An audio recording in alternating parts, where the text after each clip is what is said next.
ভাই নিহতের পরিবারের উদ্দেশ্যে আপনার কিছু বলা আছে?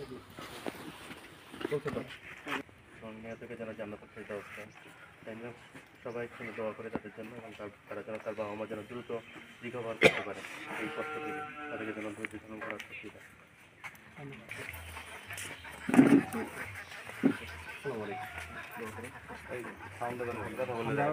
আরেক জায়গায় যাবো তো, না না সমস্যা মির্জাপুর না।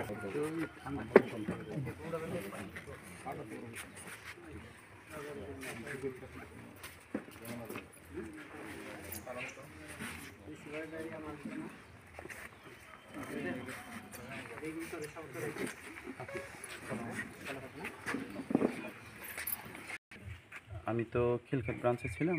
তো যখনই আমি ক্লাস শেষ করে বসছি, আমার কলিগ মোবাইল হাতাচ্ছে, ওই সময় সে বলছে যে দিয়াবাড়িতে বিমান দুর্ঘটনা হয়েছে। আমি সাথে সাথে আমার এক কলিগকে ফোন দিই। ওনাকে আমি বারবার বলি যে আমাকে একটা ভিডিও পাঠিয়ে দেন। ভিডিওটা দেখার পরে আমি একটু সন্দেহ করছি আমার মেয়ের ক্লাসরুমের আশেপাশে হয়েছে ঘটনাটা।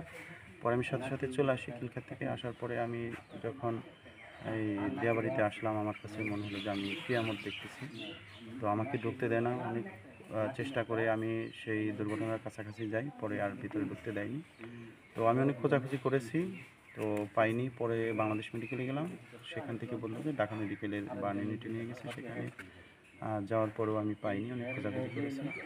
এরপরে আমি চলে যাই।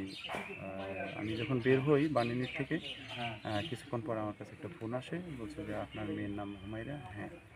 তো পরে লোকটি বলে যে আপনার মেয়েকে সিএমএসের মর্গে পাওয়া গেছে, আপনি এসে নিয়ে যান। এই কথা শোনার পরে আসলে আমার আর আসলে মনে হচ্ছে আকাশ ভেঙে পড়লো। আমি আসলে স্বাভাবিক ছিলাম না, অনেক কষ্ট পেয়েছি। আমার একমাত্র মেয়ে, 8 বছর 8 মাস হয়েছে। আসলে এই কষ্ট মেনে নেওয়ার মতো না, কাউকে বোঝানো যাবে না। আসলে যার সন্তান গিয়েছে সেই তো জানে এই কষ্টটা। তো এখন তো আসলে কিছু করার নেই, দেশবাসীর কাছে দোয়া চাই শুধু। আমি সকালবেলা রেখে গেছি, ভালো মেয়ে আমার ক্লাসে গেছে। আসলে দুঃখজনক ঘটনা। আমার প্রশ্ন, আমার কষ্টের জায়গা হলো আমার মেয়েটা আমি দেখতে পারলাম না। আমার কাছে যদি মারা যেত আমি একটা সান্ত্বনা পেতাম। আসলে সে কত কষ্ট করে মারা গেছে, তার মুখটা পড়ে গেছিলো, শ্বাসনালী পড়ে গেছে। তো তার ব্যাগটা পাওয়া গেছে, তার হাতের লেখা, তার ব্যাগ। তো এখন এগুলো শুধু স্মৃতি। সে অনেক কিছুই পছন্দ করতো। আমি আমার বাসায় ডালিম গাছ বলছি, ডালিম পেকেছে। আমি 2 দিন আগে বলছি যে মা 2 দিন পরে খাওয়াই, সেই ডালিমটা আমি খাওয়াইতে পারি না। আমার কষ্টের জায়গা। সরকার থেকে এখন পর্যন্ত কোনো খোঁজ খবর নিচ্ছে? সরকার থেকে খোঁজখবর বলতে এই যে বিমান বাহিনীর ওনারাই আসছিলেন, এছাড়া তো সরকার থেকে ওইভাবে কেউ করে নাই। তবে যেদিন আমার মেয়েকে দাফন করি ওই দিন, মৃত্যুর দিন সকাল যেদিন জানাজা পড়ে ওই দিন আসছিলেন ইউনুস সাহেব আসছিলেন, আর পুলিশ অফিসার ওসি সাহেব আসছিলেন। আর যে প্রশিক্ষণ বিমান যেটা সরকার করতে ক্ষতিপূরণ দিচ্ছে কিনা?